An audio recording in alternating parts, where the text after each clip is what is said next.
Hi everyone, welcome back to another video from Crypto Basics. In today's video, I'm going to be showing you how to change your display name on XcelPay application. So without wasting much of our time, let's dive into the video. The first thing to do is to launch Open XcelPay wallet application and make sure to log into your wallet by entering your PIN code. Once you're signed into the account, tap on your name located at the top left-hand corner from the main wallet page. There, you will be able to see the list of your wallets associated with XcelPay. Select your wallet you'd like to change your name on and tap on it.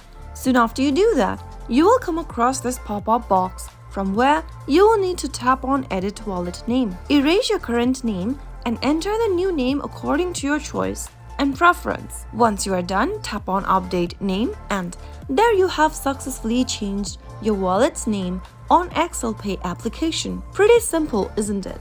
So that's how it's done.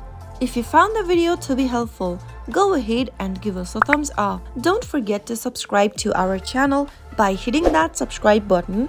Also, press on the bell icon so that you'll never miss another upcoming upload from us. I will see you again in the next video. Thank you for watching.